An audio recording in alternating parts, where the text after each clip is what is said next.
देखो देखो यार, मुझे पता है कि भाई जब भी आप एक पीसी बिल्ड की कोटेशन बना रहे हो, भले ही यार खुद के लिए या फिर किसी और काम के लिए, तो सबसे ज्यादा भाई जो कंफ्यूजिंग रहता है और सबसे ज्यादा गलतियां जिसमें होती है ना, वो होता है भाई हमारा मदरबोर्ड। अब यहाँ ये फर्क नहीं पड़ता कि भाई आप ऑनलाइन बाय कर रहे हो या फिर ऑफलाइन बाय कर रहे हो, ठीक है। यहाँ दोनों केसेस में बात ये है, अगर आप खुद से बिल्ड कर रहे हो, मतलब खुद से अगर आप अपने स्पेक्स डिसाइड कर रहे हो, तो यहाँ पे आपका मेन जो हो जाता है ना, वही मदरबोर्ड हो जाता है कि आप वहाँ पे क्या क्या गलतियां करते हो। तो यहाँ पे भाई मेन बात करने वाले हैं कि भाई आप सबसे ज्यादा, या फिर ज्यादा नहीं कह सकते, और भी काफी सारी मिस्टेक हो सकती है, बट लेकिन यार मेन कॉमनली जो मिस्टेक्स रहती है, आपकी 10 मिस्टेक्स के बारे में बात करेंगे जो सबसे ज्यादा लोग करते हैं, उसके बाद भी और रहते हैं, इसके पार्ट्स बनाएंगे, ठीक है। तो फटाफट से भाई फटाफट सब्सक्राइब कर लो और लाइक कर देना वीडियो को, हम शुरू कर लेते हैं। और हाँ, एक और चीज, जो मदरबोर्ड अगर चूज कैसे करना है उसके बारे में हमने काफी अलग अलग वीडियोस बना रखी है, और मतलब कैसे मेनली चूज करना, सारी चीज इसमें कवर कर रखी है, उसके लिए भी एक है, तो वहां जाके आप चेक भी कर सकते हो इस वीडियो के बाद। तो सबसे पहले जो कॉमन मिस्टेक है भाई, जो एक अगर कोई बंदा पहली बार पीसी बिल्ड कर रहा है ना,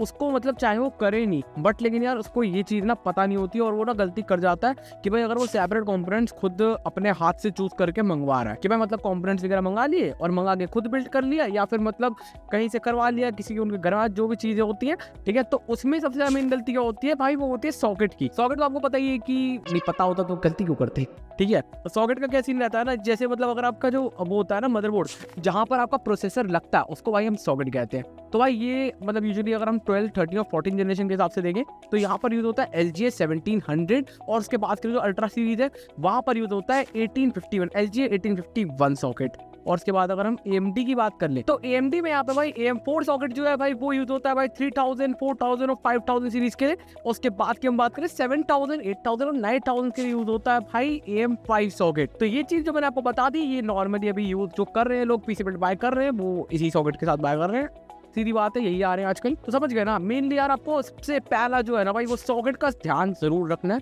वरना भाई मतलब बूट तो ना बहुत दूर की बात हो गई, यहाँ पे आपका प्रोसेसर लगेगा भी नहीं, और अगर लगा दिया तो समझदार समझ जाएंगे कि क्या हो सकता है। अब हम बात करते हैं भाई दूसरी मिस्टेक के बारे में, जो कि है ओवरक्लॉकिंग अजम्पशन। तो दूसरी मेरी गलती में भाई सीन ये है कि भाई ओवरक्लॉकिंग के नाम पर गलत चिपसेट आपने यहाँ पर अगर चूज कर लिया मदरबोर्ड का। अगर ओवरक्लॉकिंग मेरे के लिए देख रहे हो, तो भाई इंटेल की तरफ से Z सीरीज जो होती है, हमेशा वही चूज करनी है आपने, क्योंकि वो आपको अलाउ करते हैं भाई CPU की भी ओवरक्लॉकिंग, तो वहाँ पे टेंशन बिल्कुल बढ़िया हो जाती है, बिल्कुल सेट, मतलब टेंशन नहीं होती कहने का मतलब। और AMD की तरफ से बात करूँ, तो अगर भाई ओवरक्लॉकिंग वगैरह की सोच रहे हो, तो यहाँ पर आपको X सीरीज की तरफ जाना ही जाना है। बाकी मदरबोर्ड में अगर आप ओवरक्लॉकिंग एक्सपेक्ट करोगे भी सही, तो यहाँ पर आपको डिसअपॉइंटमेंट जरूर देखने को मिलेगा। अब थर्ड आया था भाई इग्नोरिंग बायोस अपडेट। तो यहाँ पर ना भाई काफी सारे लोग जो है वो भाई अपने पुराने मदरबोर्ड में नए CPU को लगाने का ट्राई करते हैं, जो कि भाई जिसको हम अपग्रेड कहते हैं, ठीक है। अगर भाई आपका पुराना मदरबोर्ड है और वो सब कुछ मैच करता है, तो आप अपने CPU को यहाँ पर लगा सकते हो उसमें। बट यहाँ पर बात क्या है ना, बिना बायोस अपडेट किए अब इसका रिजल्ट क्या होगा,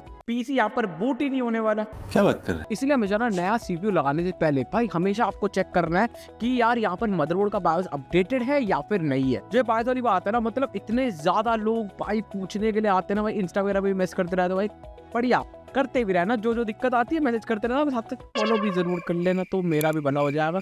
सब्सक्राइब कर दो, यहाँ पे यही पे होता है, वहाँ नहीं कहीं और नहीं जाना पड़ेगा, यही करना पड़ेगा, जल्दी कर। जो यहाँ पे फोर्थ मिस्टेक है ना, वो है भाई weak VRMs। High and CPUs जैसे कि भाई मतलब अगर हम बात करें i9 और Ryzen 9 वाले प्रोसेसर्स की, तो यहाँ पर ना इनको चाहिए होती है भाई अच्छी खासी VRMs चाहिए होती है इन्हें, मतलब स्ट्रॉन्ग VRMs यहाँ पर ये रिक्वायर करता है, मतलब रिक्वायरमेंट है इनकी। अगर VRM यहाँ पर वीक हुई, तो यहाँ पर भाई आपको थ्रॉटलिंग और इंस्टेबिलिटी का इशू हो सकता है, और फिर उसके बाद रिजल्ट क्या होने वाला है, परफॉर्मेंस कम आने वाली है। हमेशा आपको ऐसा मदरबोर्ड लेना है ना जिसमें भाई आपकी जो हीटसिंक वगैरह हो गई, VRMs वगैरह हो गई, भाई काफी अच्छी होनी चाहिए, मींस प्रॉपर और पावर फेजेस स्ट्रॉन्ग हो। अब एक और गलती, मतलब गलती तो क्या, ये गलती वैसे तो PC बिल्ड करना शुरू होने से ही पता लग जाती है, बट गलती है कि DDR4 और DDR5 की रैम को मिक्स कर देना। तो यहाँ पर भाई DDR4 और DDR5 में भाई काफी कंफ्यूजन हो जाती है बंदों को। भाई जो मदरबोर्ड आप अगर DDR4 सिलेक्ट करो ना, तो वहाँ पे आपको DDR4 ही रैम लगानी है।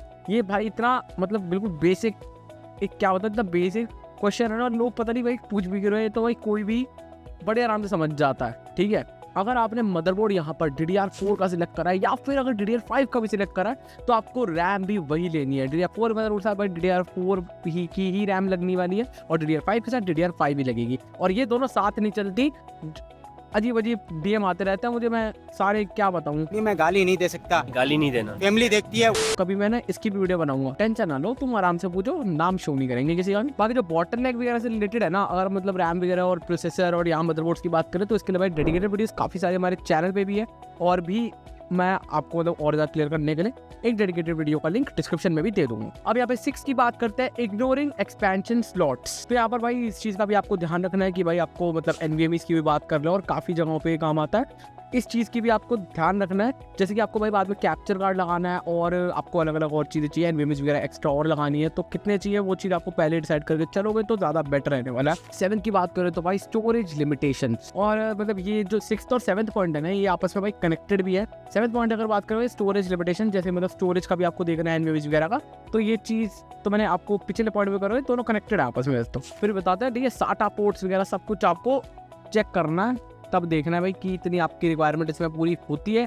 या फिर नहीं होती, क्योंकि बाद में आपको उस चीज़ को बढ़ाने का मौका मतलब तंग बहुत हो जाओगे बाद में जाके आप। भारी मिस्टेक हो गया सर। बात करते हैं 8th पॉइंट की, तो भाई ये है इग्नोरिंग रैम कंपैटिबिलिटी। रैम की स्पीड और रैम की कैपेसिटी देखना भी भाई काफी इंपॉर्टेंट रहेगा। एग्जांपल की बात करें, आपने भाई DDR5 में 7200 मेगाहर्ट्ज की रैम ले लिया और आपका जो मदरबोर्ड है ना वो 6000 मेगाहर्ट्ज से सपोर्ट करता है, तो ये चीज़ गलत चीज़ हो जाएगी ना। यहाँ पर अगर भाई एक और चीज़ है, अगर आपके भाई स्लॉट्स वगैरह कम हुए तो जो डुअल चैनल रैम का फायदा होने वाला है वो भी नहीं मिल पाएगा आपको। बात कर लेते हैं भाई 9th की, पुअर कनेक्टिविटी एंड पोर्ट्स। सोचो आप भाई आज के ज़माने का एक अच्छा कैबिनेट लेते हो जिसमें भाई टाइप सी पोर्ट आता है, बट यहाँ पर टाइप सी का जो वो है भाई हेडर, वो मदरबोर्ड में आपके है ही नहीं, तो ये भी एक आपके लिए परेशानी वाली बात हो जाएगी बाद में जाकर, अगर आपने स्टार्टिंग से इस चीज़ का ध्यान नहीं रखा। तो भाई इस चीज़ का आपको एक तो ध्यान जरूर रखना है। नॉट कंसिडरेटिंग फॉर्म फैक्टर, भाई ये हमारा 10th पॉइंट है, ये भी एक काफ़ी इंपॉर्टेंट पॉइंट आप कह सकते हो, जो कि भाई लोग इसमें काफ़ी ज़्यादा गलतियाँ करते हैं। तो भाई जो बात करें ना, अगर आपके लिए कंज्यूमर लेवल पे जो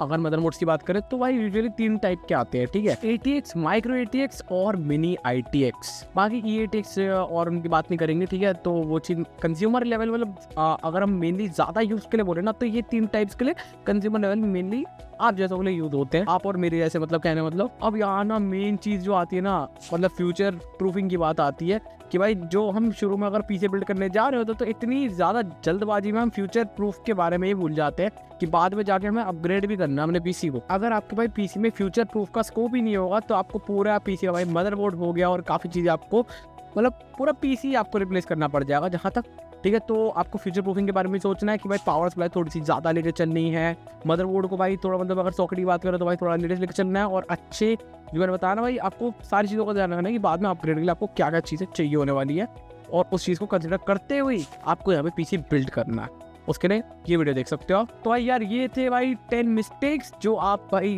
कर देते हो, आप भी कर देते हो, और काफ़ी लोग जो होते हैं ना मतलब मैंने काफ़ी ज़्यादा सुनी है भाई ये मिस्टेक हो जाती है काफ़ी लोगों से। तो भाई इसके बारे में मैंने सोचा कि एक पर्टिकुलर वीडियो बनानी चाहिए हमको, जिससे भाई पता लगे लोग ये मिस्टेक्स ना करें। बाकी हम इसके ना पार्ट्स वगैरह बनाते रहेंगे जिससे ना और भी ज़्यादा क्लियर रहेगा भाई, काफ़ी लोग भी मतलब मिस्टेक करना छोड़ देंगे सारी गलतियाँ, ठीक है। बाकी यार आज के लिए वीडियो पसंद है तो लाइक कर दो, और चैनल को कंटेंट देखने के लिए हम मिलते हैं इसकी नेक्स्ट वीडियो में। तब तक के लिए बाय बाय। बोल के थक गया, सब्सक्राइब करो जाके यार, और इंस्टा पे जाके फॉलो कर देना, ठीक।